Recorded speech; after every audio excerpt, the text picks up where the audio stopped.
Hey you. My name is Peter, and welcome to a video where I do have a very interesting story to tell you, as the title suggests. Another very weird day I had. This video is sponsored by Squarespace, and I'm going to be drawing in this odd sketchbook that someone sent to me quite a while ago, and I hadn't drawn it in yet. I've just had it sitting around. It seems to be entirely constructed of leaves and twigs, and the paper inside is like the paper equivalent of home style orange juice with lots of pulp. This stuff is chunky, spongy. It's crazy. Like one stroke of a marker and you feel like your whole marker is getting used up just like that. But it's a good switch up. It's kind of fun. Kind of crazy. Anyways, okay, let's go draw and let me tell you a little story about what happened to me. I think it was just yesterday. The day started like any other, just a regular day, a regular guy. This time I actually made it out of bed, unlike my previous story about a crazy day, and I had some cereal for breakfast, honey bunches of oats, I think, with almond milk. And then it was time to go to school. I had a Sculpture 2 class where I'm working on making a sculpture out of wood and some metal. I was driving down the road. I was listening to some D&B, drum and bass. I don't usually listen to a lot of that, but I had just, while I was eating breakfast that day, I had found this YouTube video of this DJ who does these massive public bike rides where he puts his turntables and big speakers on his bike, and then he DJs while he drives. This one was in Belgium, I think, and he was, it was just like this cool video of him driving through some Belgian city, Brussels maybe. Is that in Belgium? Anyways, I was like in the mood to listen to some D&B, and then I was driving through this intersection, and before I knew it, I stopped at a red light. And then it turned green, and then I pulled forward, going through the green light, and a car hit me. A car hit my car. It all happened. It's weird, okay? If you've ever been in a situation like this, you know that time does strange things. It goes fast, it goes slow, all at the same time. Right here, I'm going to put a little video clip. I had a Dashcam, okay? Here is what happened in the accident if you want to see.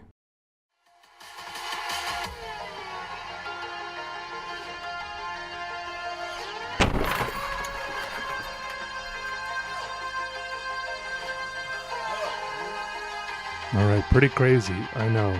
I'm going to talk about it a little more, but first let's do a little sponsored doodle. Make sure you go check out what Squarespace has to offer as far as setting up your own website. You can design your own website, host it, get it online, get your own special web address, whatever you want to do. Squarespace is there to help you customize it, and you don't have to be a special expert web designer either. Get all your social media synced up with your website so you can post stuff on Instagram or Facebook or X or Twitter, and it'll update onto your website, or post up on your website and it'll update onto all your social media. Look at all their cool templates and just start customizing them. I just like all the drag and drop modules, and it's hard to make it look bad. It all looks clean and so professional. So go to squarespace.com for a free trial, and then when you're ready to launch, go to squarespace.com/PeterDraws for 10% off your first website or domain. Okay, so there you saw the clip of the accident. Now, in my memory, I was just driving through the intersection and I saw the car coming towards me, and this is the part where it all happened really slow, because I saw the car coming towards me. I remember looking out my driver's side window thinking, wow, that car is like kind of really close to me. Like I've never been driving and seen a car that close to me. Wow, it's getting even closer. I feel like I could reach out and touch it. Like it's amazing how many weird little thoughts can go through your mind all at once in a split second.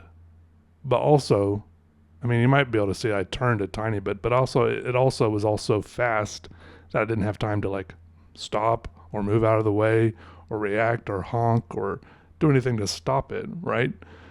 And then it also seemed like the car, we had both just come from a stopping, like a standstill. We weren't going that fast, and it seemed like the other car was going pretty slow, but the hit, it seemed like such an incredible impact.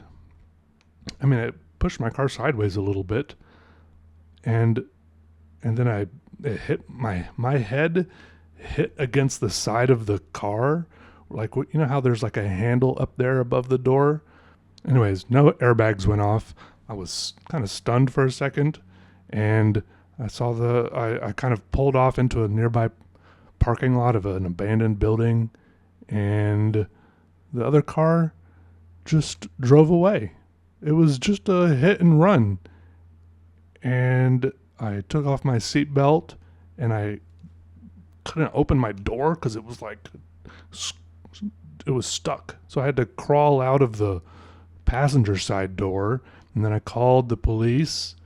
And as I was calling the police, I was walking around looking for the other car, and there was this guy at a nearby business who was like, the car went that way. I think it pulled into that nearby parking lot. And I was kind of walking down that way, and we couldn't find the other car, and I was on the phone with the police at the same time. You know, the second time in just a couple of weeks, I'm sitting here calling 911 for myself. And I have never done that in years and years and years of my whole life. And here I am. Look, I'm trying to live a pretty chill life here. If you remember my other story, I was just in bed and I had to call 911 for myself. Here I am just trying to drive to art school and I have to call 911 for myself. Anyways, so the police came and they took my statement and everything, and I told them what happened.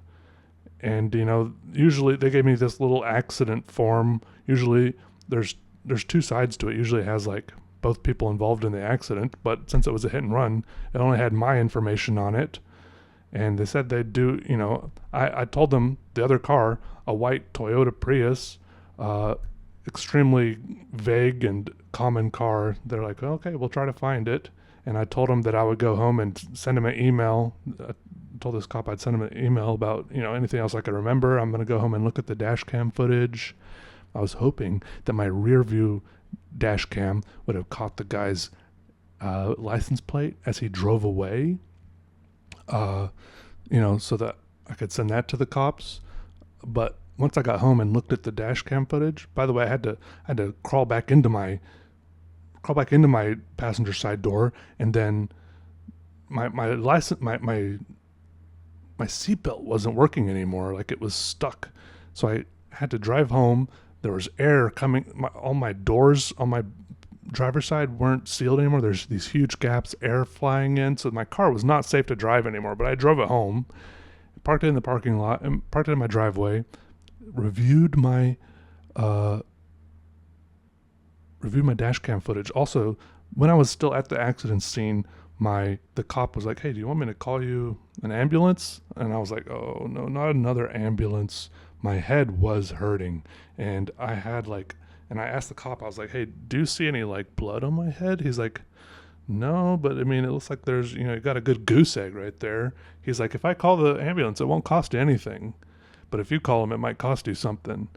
And I was skeptical of this. I mean, you can't blame me for being skeptical, but I was like, more than the money, I was just like, this is just going to be some whole big thing.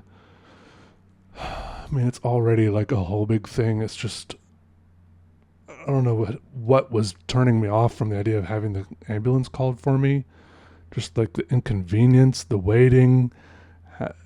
I don't know, right? My head was hurting. But I for some reason, I should have said yes, right? I should have said yes, but I told him no. I told him I was okay. And then he left, and I drove home to review my dash cam footage. That's what I really wanted to do, was look at the footage. And it turns out that the rear view dash cam froze at the moment of impact, so there was no footage of the car driving away. Anyway, so I sent the cop the footage, and then and some stills, some pictures of the Prius, which turns out to be like I think it's a 2016 white Toyota Prius. And I mean, that thing has to be damaged. That thing has to have some damage to it, considering how much damage it did to the side of my car, and he hit it with the front of his car. Anyways, then I emailed my professor at school, told them I wasn't coming in because I got in an accident, and then I filed a claim with my insurance, and then that all started falling into place. Like, the insurance people were calling me, and this lady came out to appraise the damage to my car, and she almost instantly bought the car from me. She's like, she looked at it, she took some pictures, she sat in her car for a while typing, and then she came out and she was like, yeah, this is, it's totaled. So she just handed me a check for $16,000. That's like, it just seemed so fast and sudden. And that's probably one of the biggest checks anyone has ever handed me in my whole life. And then she's like, okay, a tow truck will come and pick this up, like today or tomorrow. And sure enough, that when I woke up the next day, the car was gone. The tow truck person just called me once and said, hey, leave the key under a floor mat, which I did. Anyways, they also gave me a rental car. And so I called the rental car place. I was like, hey, the rental car place called me. And then they're like, hey, you're supposed to have a rental car? And I'm like, yeah. So I took an Uber over to the rental car place. They're like, hey, we don't have very many cars here, actually. So the rental car lady took me out to the lot and said, we might put you in something you never had before. And sure enough, it was a 2024 Jeep Wrangler Rubicon with only 650 miles on it. Like, this thing was brand spanking new.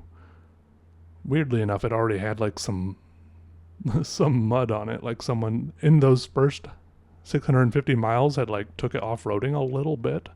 Anyways, in the inside it was very nice, and I don't really care. She's like, I might get you started. Maybe you're gonna get hooked on Jeeps now. I'm like, maybe, I don't know. Anyways, it's very different. Driving a Jeep like that is a very different feeling than driving my little Toyota Corolla that I've been driving for so long. But anyways, they gave me this. They said I have this rental car for 8 days, so that's how long I have to buy a new car. And then, of course, during all this time, I'm, emailing my family, texting my family group chat about what happened, and then, telling them, yeah, I feel okay, I have a, kind of a headache. And, of course, my mom is a nurse, and I'm telling her my symptoms, and she's slightly worried that I have a concussion or something, which is reasonable. She's asking if I feel nauseous or dizzy or if I'm having any vision problems, and I'm saying no. But my mom is not like a histrionic person. She's very calm and like even keeled. Like, she's the person that took me to the hospital when I cut my leg with a chainsaw, and she was not freaking out at all. But so I take her medical advice pretty, like 95% of the time I take her medical advice. So when she's like, I told her like, I just have a headache, sensitive spot on my head where I hit it. I'm kind of tired. She's like, yeah. And then eventually she's like, yeah, I think you should go to the urgent care just in case, right? Just in case there is something you can't tell.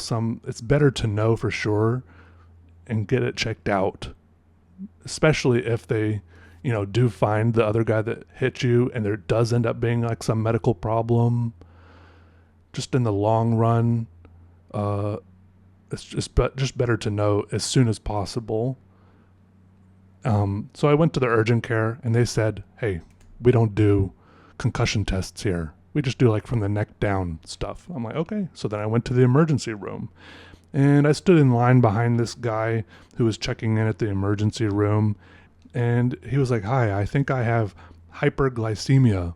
And so they were taking all his information because he had never been there before. Because if you've never been in like the system that the hospital is in, they don't have like, they want to write down your address and your emergency contact and what drugs you've taken recently, and it takes forever. So I'm just standing there and like just eavesdropping, generally listening to him rattle off the his mom's phone number and all this random stuff, and correcting the nurse when she's like, okay, so you have hypoglycemia, and he's like, no, hyperglycemia. And it turned out that it was his birthday that he was there.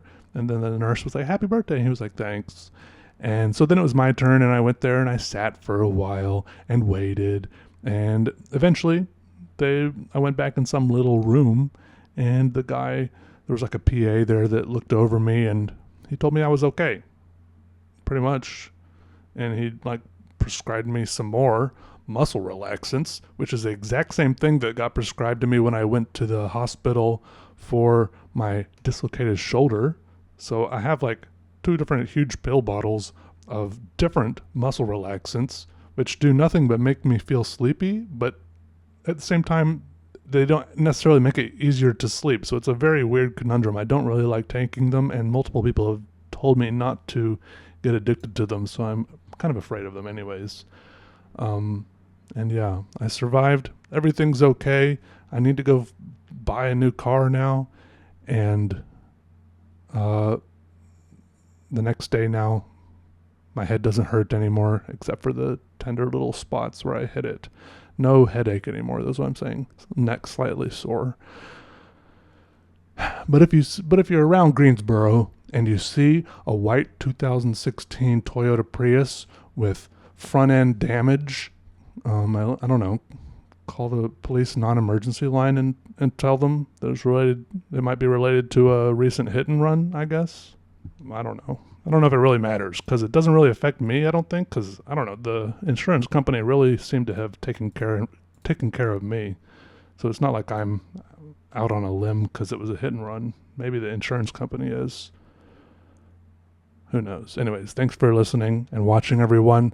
Just another weird day, right? You wake up, you think it's going to be another normal day, and then something crazy happens, and your whole day is thrown, asunder, askew, a swivel, and you end up hanging out with police officers, feeling weird, chilling at the hospital, taking weird drugs, buying, driving weird Jeep Wranglers around. It's crazy, and it makes me appreciate the chill days, but I like the interesting things too, as long as I don't get too injured. Or yeah. All right. Goodbye, everyone.